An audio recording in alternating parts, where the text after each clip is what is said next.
Wow, that's right. Hawkeye episode 6 is totally worthy of a wow. Wowie, wow, wow, wow, wow. This is why we get up at 3 in the morning to watch it right when it drops before anyone else has seen it, so you get to experience it almost as if it's actually happening. And it's an added treat to watch it with all of you. So many of you joined me this morning for the live watch along. It was such a treat. It was a real party. We had our own Christmas party. And on that note, I just want to say, be sure to join me in 1 week, again at 3 a.m. Eastern Standard Time, for a live watch along of the first episode of Boba Fett. They are not showing that to press. No junket. They're keeping it under wraps. So the secretiveness hopefully means that there are some goodies in store for us. So we're going to have a Star Wars party 1 week from today. But right now, we're having a Marvel party. Oh, this was so great. I would say that episodes 1 through 5 were a bit slow. Fun for sure, but a little slow. But wow. They made up for it with episode 6. They stuck the landing. So Christmassy. I wore a Christmas style shirt myself to go along with the Christmas jam. And also so much action. More action than any other MCU Disney Plus show to date. Even more action than, yes, I'm going to say it, than Falcon and Winter Soldier. Even that, or Captain America and Winter Soldier. Even that final episode. Because this was wall-to-wall action. What a ride. What a ride. What a Christmas present from Marvel Studios. It really was such a nice thing to do Christmas week. I did feel like opening up a Christmas present, didn't it? Although their actual Christmas present to us, that full number from Rogers the Musical, not a fan.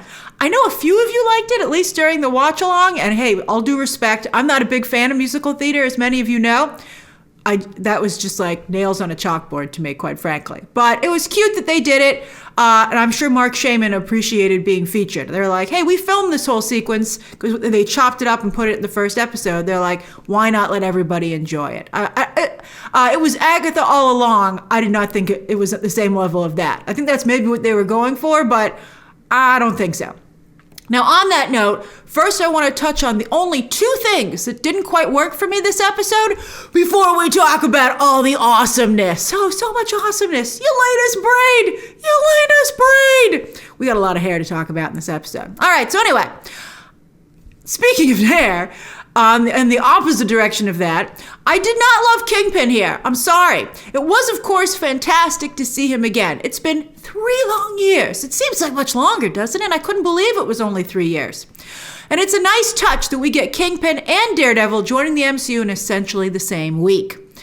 But he's been Disneyfied, and not in a good way. And, it just occurs to me, if he's been Disneyfied, what are they going to do to Daredevil? I mean, the brutality. I mean, Clint's is Clint as vicious as Disney will allow a character to get? I'm nervous because the brutality of Daredevil was was its calling card, one of the things that made it stand out. I get that Kingpin is wearing outfits straight out of the comics, like leaps off the page. But it doesn't work. They look cheap and dated. Even his office looked cheap, I felt. And I thought that on the Netflix series, Kingpin looked successful and modern. Part of what's so cool about Vincent D'Onofrio's Wilson Fisk is that he made a comic book character seem very real and very dangerous. This version of Wilson Fisk? Not at all dangerous, quite frankly. I mean, laughably invulnerable, yes. He was bouncing all over the place like a cartoon. I couldn't believe he got back up. It was totally unbelievable. He doesn't have any superpowers. And all he did this episode was lose. Kingpin rarely loses. That's what makes him such a formidable opponent. The MCU has always had a villain problem, and it's disheartening to see Kingpin become another example of that rather than fix the villain problem. So I don't know, man. We might be like, ooh, maybe these characters don't belong in the MCU. Put them on Hulu. Put them on Hulu. I think maybe I'm scared. All right, so anyway, did Echo kill Kingpin? This is a Disney show. Probably not. Also, why bring back Kingpin for 1 episode just so you can kill him? I just don't think so. I mean, he got shot point blank in the chest with an arrow just moments earlier, and now he was totally fine, which was also ridiculous. He's like, yes, I'm never going on a diet. I'm all protected. All right, so anyway, as with Echo shooting him, we didn't see it. I mean, especially if you don't see it. Even sometimes when you do see it, deaths don't stick. But we didn't see it. Maybe she shot a warning shot, right? Or some of you said maybe she shoots him in the leg so he really needs that cane. Maybe. I mean, I suspect that's the opening of the Echo show. That's what I would guess. The other thing that I felt was slightly disappointing was that we didn't get a solid confirmation that Laura Barton is Mockingbird, like her suit or a picture of her in her suit. I would have liked that. Instead, more teases. Clint gets her the watch for Christmas, which I thought was a very nice touch. And then when she turns it over, it has a 19 inscribed on it along with the SHIELD logo. Who would wear that into the field? Anytime someone new came into your organization, you'd be like, let me see the back of your watch. And you'd be like, no. Because it's got my SHIELD logo on it. Why don't you just have I'm a spy inscribed on the back of that? But anyway, it had a number 19, and that Agent 19 is another code name for Bobby Morse, a.k.a. Mockingbird. I guess Laura Barton's her witness protection name from the comics. Season 2, I want Linda Cardellini in on the action, as Hawkeye and Mockingbird team up all the time in the comics. Yes, I want a season 2. I wasn't sure about it before, but now I'm like, you gotta do a season 2. I think Hawkeye really works as a Disney Plus show. And I'd almost prefer a second season of this show with Echo's story continuing here rather than her getting her own series, especially now that I'm worried about how they're going to water down Kingpin and Daredevil and all that stuff. Look at that final shot with the bullseye. Iconic! I thought Hawkeye was fine before, but now I'm like a big fan of both of them.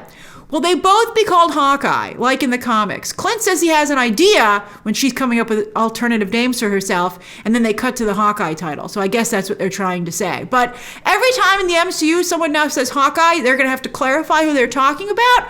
I don't know if that's going to work, quite frankly. And you don't want to have this, you don't ever want someone to be disappointed with your answers to which Hawkeye is coming. And I think that just sets up for that kind of unfortunate joke. So I think maybe they should come up with a different name for her. All right, so let's talk about the awesome stuff in this episode. Merry Christmas to us. And that's where I want to start. The Christmas theming here was turned up to an 11, and I was here for it. I loved it. Multicolored Christmas lights everywhere. My favorite. I love them so much. You can see I use them for the background for these videos. And fantastic use of Rockefeller Center. Let me tell you, as a New Yorker, I'll give you some information, some insider information. Rockefeller Center is facing serious competition from Bryant Park, which is very competitively priced for ice skating. But being featured all the time in movies and shows really helps Rockefeller Center. And it's good that people keep doing it because you don't want to seem like Rockefeller Center's time is over. So it got a refresh. It was the big finale for Hawkeye. Who's not going to want to go to Rockefeller Center now? Seeing Hawkeye in the famous tree, which reminded me, by the way, of the classic Chip and Dale cartoon. Who doesn't want to dive into a Christmas tree? They're going to have to keep people out of that thing at Rockefeller Center. And then the owl, that was so cute. And there really was an owl in the tree last year, Rocky the Owl. They made a book about it and everything. Although I'm sure they didn't include him eating all those bros. We'll talk about that. And then the fighting out on the rink, that was just all fantastic. Also, the legendary toy store, FAO Schwartz, of course, famous for being featured in the movie Big, and they did the keyboard once again, got a nice shout out in its new location. It's now in Rockefeller Center. It's not as cool as it once was. It's much smaller, but it's still, hey, toy stores are like endangered, or they're an endangered species. So I'm happy that it's still around in some form, and it's a nice addition to Rockefeller Center. So be sure to go check that all out. Kudos to Rhys Thomas, who did an amazing job directing the action this episode. Wow, like really, this and the long shot in episode 3, the long take, the moving long take with the car chase, that was some really standout stuff. That was Bert and Bertie, I believe. Highlights are the tracking shot this episode of Kate and Yelena fighting it out in various offices. That was fantastic. And then, of course, Yelena running down the side of Rockefeller Center. That was so cool. And Kate going after her. By the way, in real life, Kate would have at least broken one leg, because she did not slow down enough for that landing. That was ridiculous. The trick arrows were amazing, including the montage where they made all of them. I always think of that Robot Chicken joke about Montage Man. They made all those trick arrows in like less than 5 minutes. A lot of you said that was like Home Alone, and I agree. And also they had a shout out to Die Hard with the Christmas party at the beginning of the show. So that was great that they kind of worked that in. The use of trick arrows in the final fight, well, they had so many fights, but in the big ice rink fight was so good. From my favorite from episode 4, making a comeback, to the magnetizing arrow, so pretty, to the Pym arrow. I loved when she was like, what happens now? And Clint was like, I don't know, I'll have to ask Scott. I'll tell you what happens. They were all eaten by Rocky the owl. Clint, you're still a killer. That was just like, I'm like, we all know what happened. Owls eat mice. They ate all those little bros. It was so great to see Jack, aka the swordsman, finally live up to his name. Also, his shutting down baby Armand was hilarious. Loved the leather gloves. And he has got to come back for season 2. This character has only just begun to fight. Will he LARP? I hope so. You know, at first I was like, I think you're better than LARPers. But you know what? I think he'll elevate the whole group. They can learn from him. He can become their leader.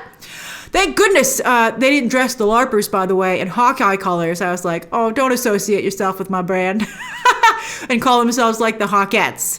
They're cool and all. They're very nice people, but despite being they didn't even seem like professional police and fire to me, quite frankly, when they were in the field. That also was a little off. Also, for the outfits they made for Clint and Kate, while they were fun to see, we're still not there yet. They still don't seem professional level. I mean, I'd be like, Clint, this was fun for today, but you can't wear that to the next Avengers meeting. You'll never hear the end of it. But Wendy's hair was fire. Fire! And speaking of hair, Black Widows, of course, are known for braids. Who's doing braid circles in the Red Room? But Yelena was rocking the mother of all braids this time. Like, that was hilarious because they always wear braids, and she was like, dum-dum! I was like, oh my God, Instagram that! But this was like Princess Leia level hairstyle. It was incredible. I would say that should be Yelena's new go-to look in the field, but I'm game to see if she can top it. What other braids can she come up with? And shout out to the Avengers, or should I say Black Widow level hairspray she must have been using, as there was not a hair out of place the whole episode. In real life, that braid wouldn't have lasted, I'd say, 2 minutes. Her hair would have been totally all down when she got to the bottom of Rockefeller Center after going outside. I know some of you weren't fans of the darker lipstick, but I think it's just so Yelena. So perfect. It was great. I love when she and Kate in the elevator both took their jackets off and they were ready for battle. It was great. You know, also, I guess pushing all the elevator buttons was a shout out to Alf. I love it. You know who else had great hair this episode? Echo with her final look. Not only did she look fierce with the long straight hair, also rocking some darker lipstick, but I love that she proudly displayed her prosthetic leg. I mean, from a tactical perspective, I don't know if that puts her at a disadvantage because it hides an advantage that she has. Like, I love the way she would block with it when she was fighting Clint in earlier episodes. But it was a cool look. It was very cool. She was like owning things that are what other people might consider disabilities, but she had made strengths. I mean, what a great character. And as many of you said, the use of signage was very nice this episode as well. Echo has definitely become a very cool character. The hair this episode across the board, wow. And we'll throw you in there too, Jack. I saw your swirl. All right, now let's talk about emotional arcs. That's right, we did hair first. All right. Realizing, because that's what you see first, and then you see the feels, then you feel the feels. Realizing that Yelena refused to believe Natasha killed herself because it meant Natasha voluntarily left her was heartbreaking. And kudos to Florence Pugh, who really did a fantastic job selling that. It was a crying fight. Forget a dance fight. It was a crying fight. It was, you know, she was beating Clint, but it was really her own emotions. He's like, let's hug it out. Let's hug it out. I think it was only their secret whistle that finally convinced Yelena that Clint was not only a close and trusted friend of Natasha's, but I think it reminded her that Natasha was always putting others before herself, starting with Yelena, so she would sacrifice herself, not only to save the world, but to save Yelena as well. That's really beautiful. Yelena's unpredictability continues to be palpable, also thanks to Florence Pugh. And I wasn't so sure she wouldn't stab Clint when she helped him up, and I don't think he was so sure either. I thought that was great. Her friendship with Kate Bishop, although the bros also say it that way. I thought that was funny. A lot of Eastern Europeans in Hawkeye. But it was a joy to watch, and it's such a nice addition to the MCU. I don't think we've had any real female friendships amongst peers in the MCU to date. And it's been over a decade with these movies, so yikes. I mean, there's Maria and Carol, but they never really clicked like Kate and Yelena have in just a few episodes. And even Nat and Yelena had kind of a mother-daughter vibe instead. This is really fun. I wish they'd gone drinking post-fight like they said they would. I would have preferred that as the end credit sequence. As for Kate, her mother's going to jail, and I thought it was hilarious that her mother kept trying to get out of it. She's like, all right, let's go home and open presents. You're going to jail, lady. And then I thought it was hilarious that she said, is this what heroes do, Kate? They put their mothers in jail on Christmas? I mean, I guess it wouldn't be the holidays without a parental guilt trip, right? Although my parents are a delight. They don't do that to me. But I thought that was hilarious. Although my grandparents have done that. But anyway, Kate should have answered back, this is my origin story. We also need a season 2 so that Vera Farmiga can become Madame Mask, because otherwise this is a total waste of Vera Farmiga. As for Echo, I not only felt bad that her father was killed by the man she'd come to see as her new father, double father loss, but that she totally misread how interested Kazi was in her. Awkward! He was just trying to climb the criminal corporate ladder by flirting with the boss's daughter. What a jerk. And he never became the clown.